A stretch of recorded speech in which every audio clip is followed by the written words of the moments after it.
দত্তপুকুরে বাজি কারখানায় বিস্ফোরণের ঘটনায় কলকাতা হাইকোর্টে জোড়া জনস্বার্থ মামলা দায়ের করল বিজেপি। সোমবার রাজ্যের বিরোধী দলনেতা শুভেন্দু অধিকারী ও রাজ্য বিজেপির মুখপাত্র রাজর্ষি লাহিড়ী মামলা দুটি করেন। পুরো ঘটনায় সিবিআই এবং এনআইএ তদন্তের আবেদনও করেছেন মামলাকারীরা। মঙ্গলবারই মামলার শুনানির সম্ভাবনা রয়েছে। মামলার শুনানি হতে পারে প্রধান বিচারপতি টি.এস. শিবজ্ঞানম এবং বিচারপতি হিরণময় ভট্টাচার্যের ডিভিশন বেঞ্চে। মামলাকারীদের দাবি, রাজ্যের পুলিশ প্রশাসনের মদতেই এই ধরনের বেআইনি বাজি কারখানা গজিয়ে উঠছে। গতকালের ঘটনায় কেন্দ্রীয় নিরপেক্ষ তদন্ত লাইসেন্স কে বা কারা দেয় তা জানতে হবে বলে জানান মামলাকারীরা। আর কি বললেন তারা, শুনুন। বেশ কিছু মাস ধরে আমরা দেখছি পশ্চিমবঙ্গের বিভিন্ন জায়গায় বাজি কারখানার নাম করে অনেক ব্লাস্ট হচ্ছে। মহেশতলা, মেদিনীপুর, দক্ষিণ 24 পরগনা, বারাসত, এই বারাসত চত্বরেই দেগঙ্গায় তৃণমূলের পঞ্চায়েত প্রধানের বাড়ির নিচ থেকে বোমা পাওয়া গিয়েছিল।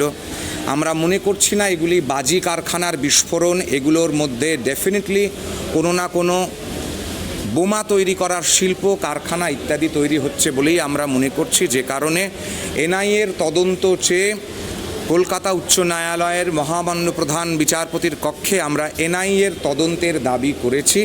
2টোর সময় আমাদের কেস উঠবে, অ্যাকসেপ্টেড হয়েছে।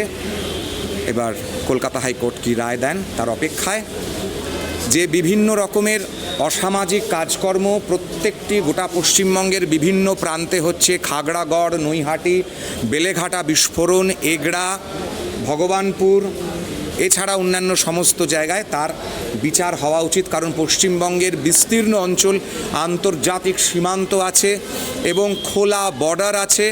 সেখানকার মাধ্যমে কোনো রকম কোনো অসামাজিক এবং দেশবিরোধী কার্যকলাপ চলছে কি চলছে না, রিসেন্টলি মাওবাদীদের সামনে আসা, প্রকাশ্য ক্যামেরার সামনে দাঁড়িয়ে বলা, স্বঘোষিত মাওবাদী হওয়া, এবং অতীতেও আমরা দেখেছি শারজিল ইমামের শিলিগুড়িতে দাঁড়িয়ে চিকেন নেক করিডোরকে চাক অফ করে দেওয়ার কথা, সম্পূর্ণ উত্তর পূর্ব ভারতকে ভারতবর্ষ থেকে বিচ্ছিন্ন করার কথা বলা।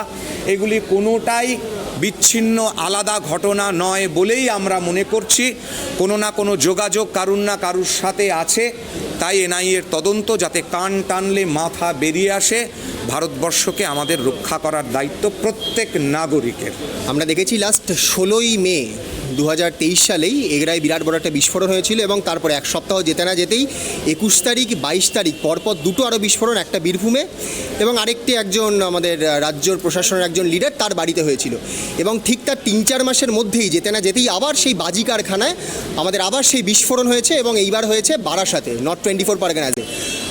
আমরা জানি প্রত্যেকেই যে West Bengal fire service act অনুযায়ী প্রত্যেককে যখন এই ফায়ার ক্র্যাকারের ইন্ডাস্ট্রি বানানো হচ্ছে বা একটা কারখানা যখন বানানো হচ্ছে, তাদেরকে প্রত্যেককে ফায়ার লাইসেন্স নিতে হয় এবং প্রপার লিগাল ওয়েতে তাদেরকে এটার একটা রেজিস্ট্রেশন করাতে হয়।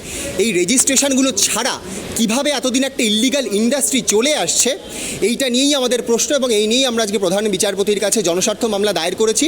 পিটিশনার রাজর্ষি লাহিড়ী তিনি আমার সঙ্গে আছেন।